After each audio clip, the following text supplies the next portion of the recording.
Welcome back to the channel. Today I'm sat with the one and only Albert Einstein, whose works you may know, the theory of relativity equals mc squared, which is the speed of light. Thank you so much for rising from the grave to join me today. I've never had a ghost on the channel with me, but there's a first time for everything. Today I want to be looking at four amazing movies. We'll be looking at four amazing movies. The first one is Real Genius. The second one is Searching for Bobby Fischer. The third one is WarGames. And the fourth one is Good Will Hunting. Now, the main thread here is these are all movies in some way, shape, or form that have to do with geniuses. Let me see Albert over there. I believe you passed away in 1972, but correct me if I'm wrong. And I just want to start by saying I think Albert Einstein is one of the most influential, important people in science and culture of the 20th century. And I often wonder who. So you worked on theory of relativity, but I think another genius worth noting is Steve Jobs, who we all know and love, who designed and worked on Macs and Apples and iPhones and such. But we don't have Steve Jobs here. We have Mr. Einstein. So let's get into it. All right, Albert. The first movie we're going to be looking at is Real Genius.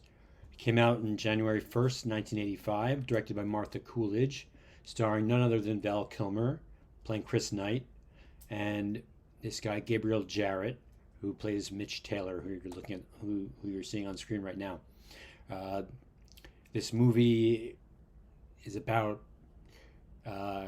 geniuses that are kids that are put to work for the government, and they don't know that they're actually building a WMD, weapon of mass destruction. You helped build one of those. I know it was one of your great regrets, that your science and knowledge helped build the atomic bomb. But let's take a look at this. It's a great romp. Val Kilmer is fantastic. He passed away April 1st, 2025. Rest in peace. But let's take a look. Interestingly enough, too, his name here is Chris Knight, and Val Kilmer also played the Dark Knight in the follow-up to the Michael Keaton franchise.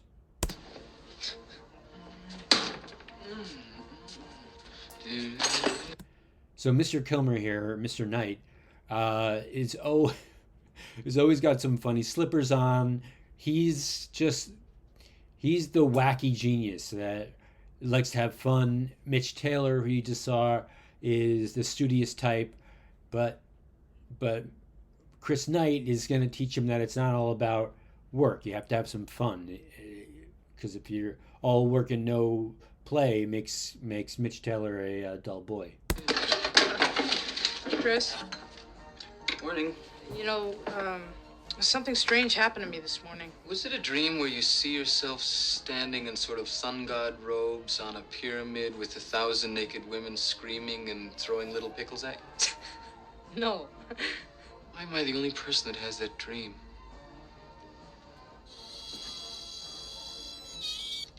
So here he's doing one of the coolest things in the movie, which is taking this what do you call it, cylinder of ice, and he's going to use it to buy some coffee. Is it liquid nitrogen? Mm-hmm. Coffee? No.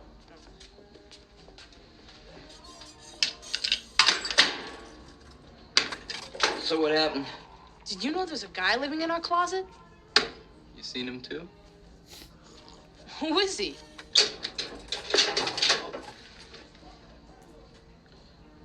Feld. So that scene kind of epitomizes the movie, but I'm going to move on to the next scene. All right, Albert, this next scene is one of my favorites. It goes something like this. All the students are using tape recorders and recording machines to record the lecture. And later on in the movie, the teacher's not even there, and it's just Mitch Taylor with a whole bunch of recorders, and the teacher's got one of the old projectors.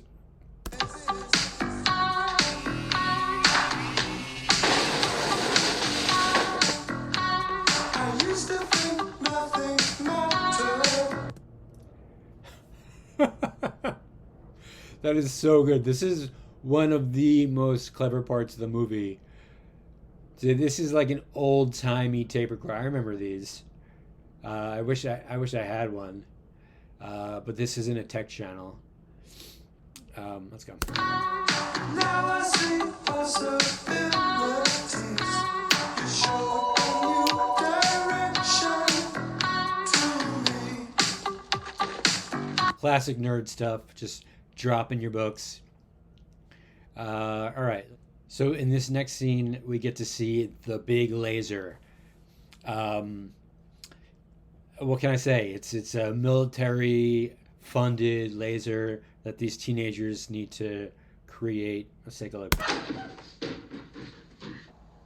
As you know, Mitch and I were working on the cyanide system. Well, earlier today, it ate itself. But these little setbacks are sometimes just what we need to take a giant step forward. Right, Ken? Needless to say, I was a little despondent about the melt. I figure we can extract at least 10 to the 21st photons per cubic centimeter, which will give 1 kilojoule per cubic centimeter at 600 nanometers, or 1 megajoule per liter. That's hotter than the sun. It's small. It's supposed to be small. Of course, we only have the one sample, and it's going to destroy itself as it lasers. But everything under blocks, will you?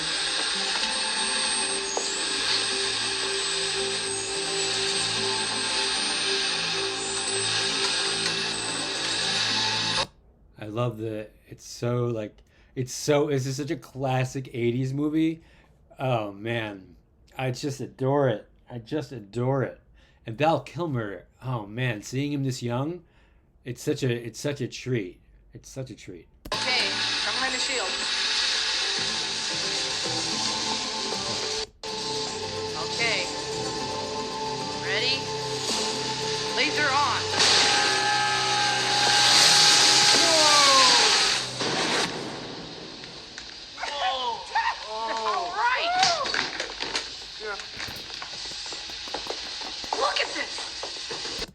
Reminds me of Back to the Future.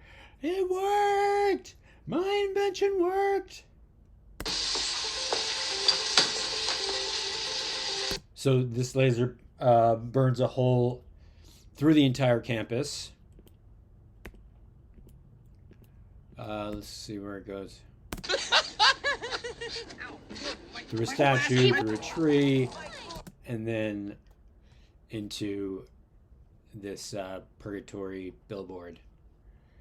And the movie's fantastic.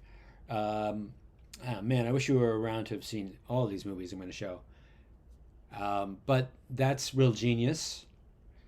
And we'll take a look at Searching for Bobby Fischer next. All right, Albert. Right now we're looking at Josh Waitzkin. This is the only one of the movies that I'm looking at that is based on a true story. Josh Waitzkin was a chess prodigy, went on to, I don't know what he did in the chess world, but I know he became a BJJ player, probably a black belt. And this movie stars the cutest kid ever to be put to silver screen, Max Pomeranc, and his father, Fred Wakeson, played by Joe Mantegna, Joan Allen, his mother, Sir Ben Kingsley as his coach, and Lawrence Fishburne as his street coach. And this scene we're going to be looking at. Have you played chess? Did you play chess when you were alive? If you didn't, I'm sure you would have been amazing. Amazing. So we're going to look at our little Joshua playing Lawrence Fishburne in the park. For third. How you playing this game? Ah, what you looking? Never play defensive. You always attack. Even when you retreat, you attack. You understand? There you go. Now you're playing chess, Josh. That's what I'm talking about. Make him run. You got me in trouble. I'm on the run. What can I do? Where can I go? Come on, Josh. Young Fisher. Come after me. Come after me. There you go. Outstanding. Outstanding. Nothing I can do now. I'm in major trouble. Major trouble. I got big problems now. So that's a lovely scene where Wakeson is playing in Washington Square Park. Chess has kind of moved away from Washington Square Park. I used to play a lot in Bryant Park, both in New York City. But let's take a look at another scene. So this scene goes out to my cousin Jeff, who absolutely adores this particular scene with Laura Linney, who is the actress you love to hate. When she was in The Truman Show, she played such a good, I guess, villain opposed to Jim Carrey. But let's play it a little bit.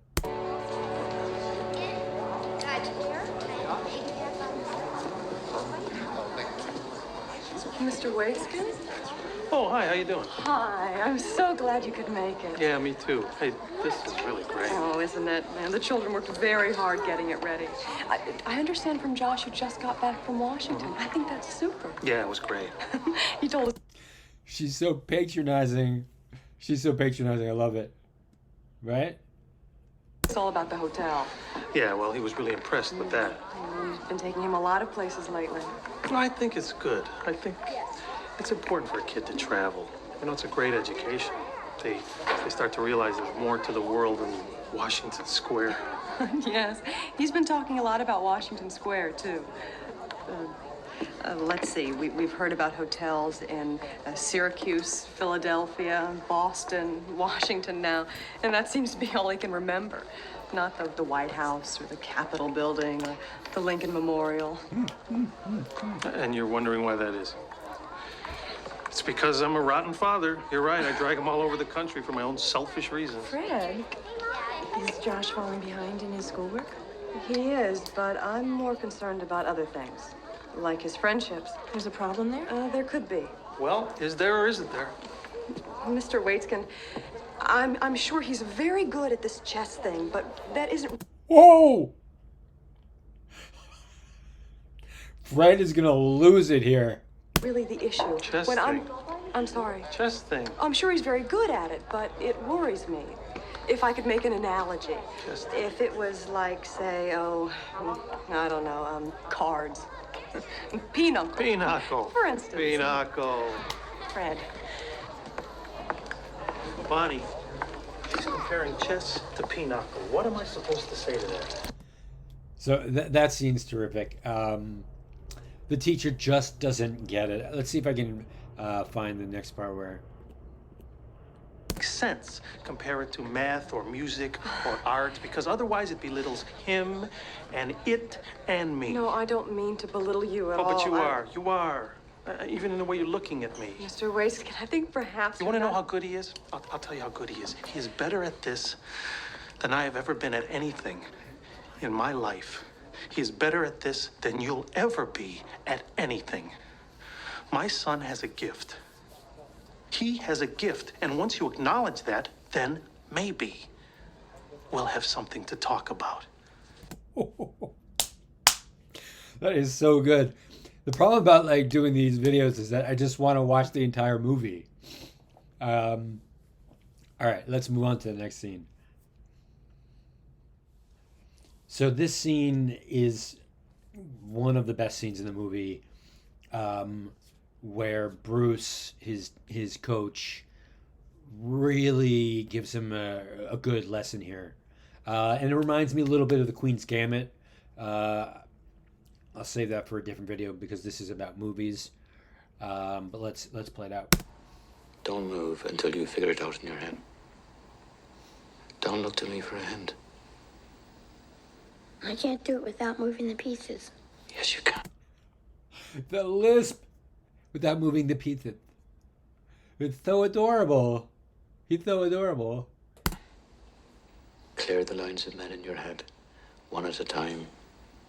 And the king will be left standing alone, like a guy on a street corner. Here, I'll make it easier for you.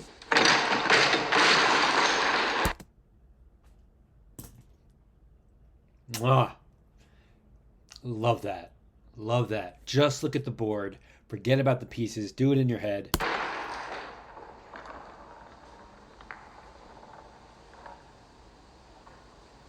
It's so cute.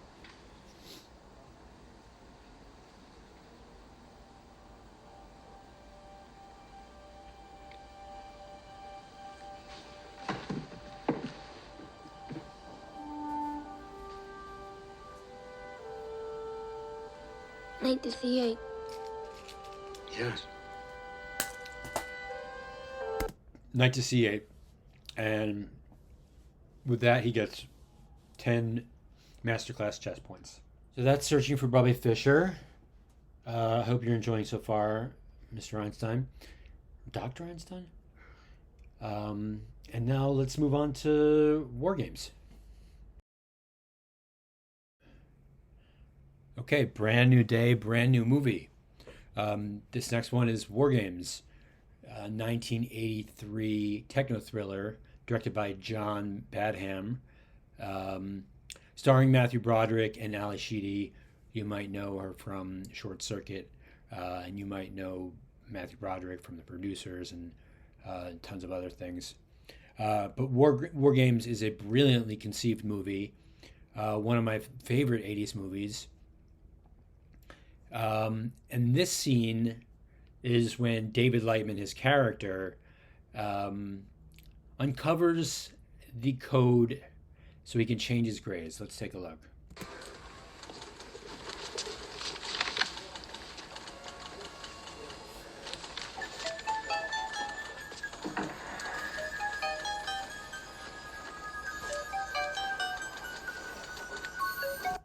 Now, it's silly that the principal would have the code to the computer system like right there in the desk, but it's a movie, so you gotta suspend your disbelief. Lightman, what a surprise. Won't you come in?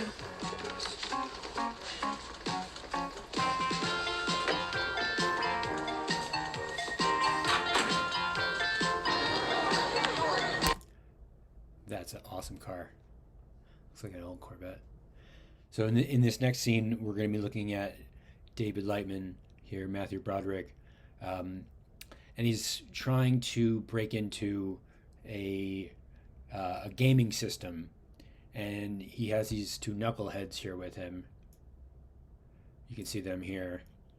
I recommend this. I really highly recommend this movie. This guy calls him Mr. Potato Head. Mr. Potato Head. But let's check out this montage.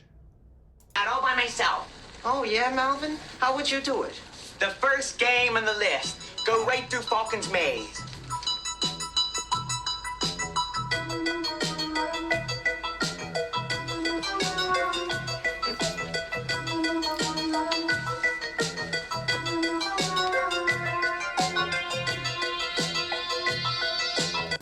This music is phenomenal. Now, I mean, we're reaching a point with AI where teaching a machine to think, it's coming second nature. Like everyone uses ChatGPT or Grok or whatever. So this movie, I think, was so ahead of its time. What can I say? Falcon's Maze. Let's go.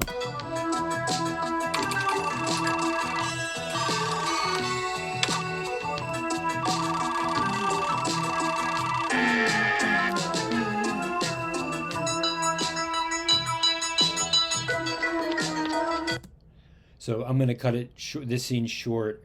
Okay, so this next scene, and probably the last scene from WarGames, they're dealing with generals and all sorts of things. He's talking to the president right now. And one of the best, and I'll bring it up on the screen right now, parts of this movie is something called the Whopper. It stands for War Operation Planned Response. It's so cool.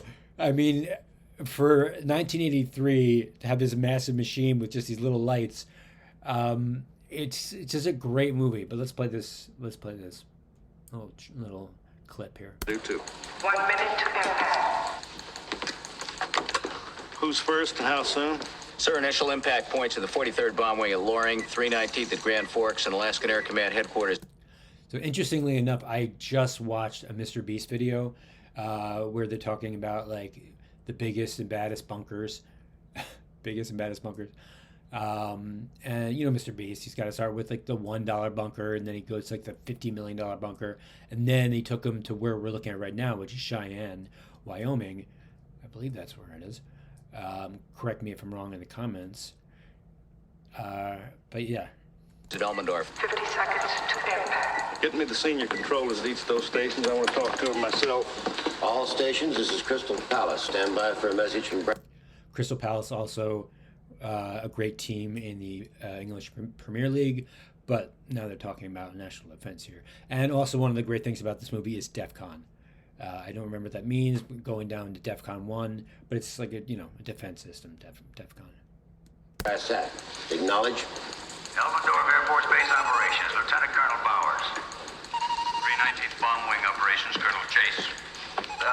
This is Loring Air Force Base. The senior controller isn't here right now. That's all right. Who are you?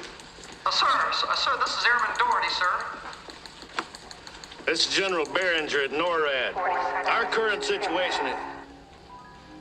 Men, we're currently tracking approximately 2,400 inbound Soviet warheads. But at the moment, we cannot confirm this. I repeat, we cannot confirm this. 30 seconds to impact. We're right there with you guys. We've taken all the steps we can. Stand by to launch missiles at my command.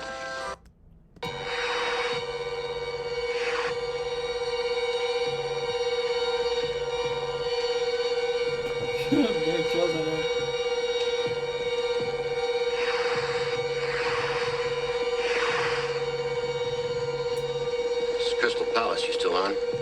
Yeah, we're still here. This is Crystal Palace. You still on?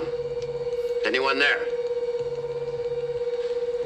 That's affirmative, sir. Yeah, we're here.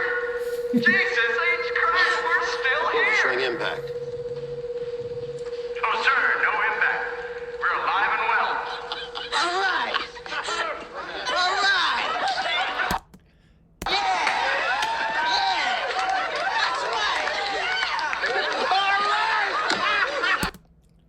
I'll end this clip on this guy's face. But it doesn't end there. There's an amazing part where Jacob wants to launch the missiles anyway, and they have to figure out a way. So they think of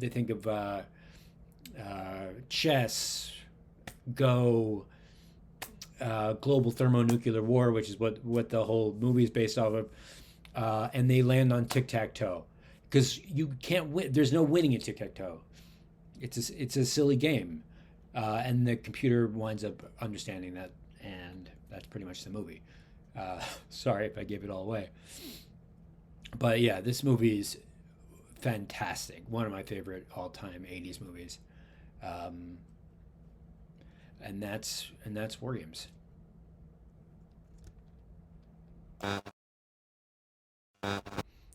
Before I get into Good Will Hunting, I want to apologize to Mr. Einstein. I completely forgot you were there when I was reviewing my clips of WarGames, so I apologize. And if you've seen this channel, you know that me and my cousin Rick have looked at this movie before, and it's a fantastic movie. The scene we looked at was where Professor Gerald Lambeau, played by Stellan Skarsgård, comes in and starts like talking to Will Hunting, and Will Hunting ends up burning the paper and says, "Do you know how easy this is? Do you have any effing idea how easy this is for me?" And it's a fantastic scene. So I don't want to rehash that scene. I want to take a look at another one. Real quick, Good Will Hunting came out in '97 and was directed by Gus Van Sant. It was written by Ben Affleck and Matt Damon, and stars the late Robin Williams.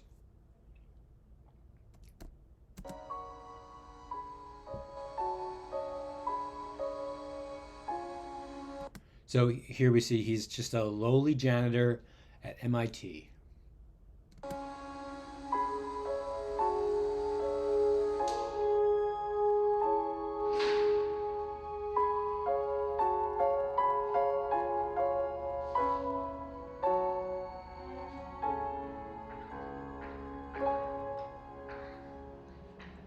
So this next scene we're going to be looking at is with Minnie Driver and Matt Damon.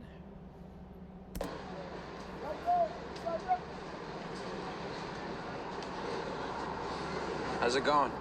Fine. Yeah. Good. You want some help? No. Come on, give me one little peek. We'll go to the batting cages. It is actually important that I learn this. It's really important. She's adorable, but it's worth noting that Will Hunting in this movie has a photographic memory, and he wants to take her homework and just do it for her, and she wants to do it herself, which I applaud her for. So let's continue. All right. It's me. Okay. All right. Oh, why don't we just hang out here all day? Yes, why don't we? All right, Mr. Nosy Parker. Seeing as you're intent on breaking my balls, let me ask you a question. All right. Do you have a photographic memory? I don't know. I just kind of remember, you know? I mean, how do you remember your phone number? You know, you just do. Well, have you studied organic chemistry? A little bit. Oh, just for fun? Yeah, for kicks. Yeah, it's so much fun studying organic chemistry. Are you mad? I don't know if she is British, but I love that accent. Are you mad? Completely lost your mind. Nobody studies it for fun. It's not a necessity, especially for someone like you. Someone like me? Yeah. Someone who divides their time fairly evenly between batting cages and bars. I would hardly say it was a necessity. You know, there are very smart people here at Harvard, and even they have to study because this is really hard. And yet, you do it so easily, I don't understand. I don't understand how your mind works. Do you play the piano? I want to talk about this. No, I'm trying to explain it to you. Do you play the piano? Yeah, but All right, so when you look at a piano, you see Mozart. I see chopsticks. All right, well, Beethoven, okay? He looked at a piano, and it just made sense to him. He could just play. So what are you saying? You play the piano? No, not a lick. I mean, I look at a piano, I see a bunch of keys, 3 pedals, and a box of wood. But Beethoven, Mozart, they saw it, they could just play. I couldn't paint you a picture. I probably can't hit the ball out of Fenway. I can't play the piano. But you can do my OChem paper in under an hour. Right, well, I mean, when it came to stuff like that, I could always just play. What a darling scene. What a darling scene. This movie's so good. Let's go on to the next clip. So here we're seeing Professor Gerald Lambeau coming into his classroom, and someone has solved the riddle or the puzzle or the whatever on the blackboard. Let's play. Is this my imagination, or has my class grown considerably? Well, by no stretch of my imagination do I believe you've all come here to hear me lecture, or rather to ascertain the identity of the mystery math magician. Math magician. And that's certainly Will Hunting.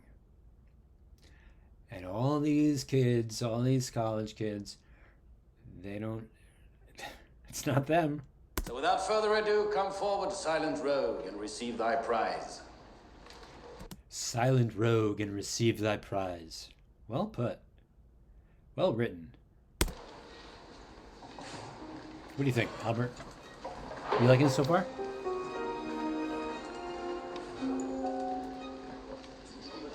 Well, I'm sorry to disappoint my spectators, but it seems there will be no unmasking here today.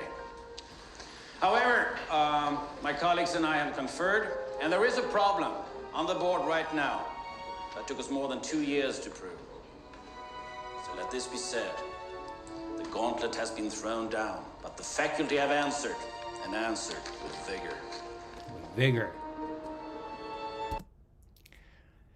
So yeah, that's the one with the dots on the chalkboard. Let's see if I can find one more amazing clip from this movie. So this next scene is with Ben Affleck and Matt Damon, and they're going to be talking about Will's potential and Ben Affleck, you know, just being a construction worker or whatever. And it's such a poignant scene in this movie. Let's play a little bit. What do you think so far? It's fantastic. I mean, I put it number one for a reason. Wait, did he just pour some out for the homies there? I think he did. Thanks. And that's, to give credit where credit is due, that's Elliott Smith. I think the late Elliott Smith music in the background. That's humid. So how's your lady? She's gone. Gone where? Medical school in California. Really? Yeah. When was this? It's like a week ago. Man, cigarettes. Not good for you.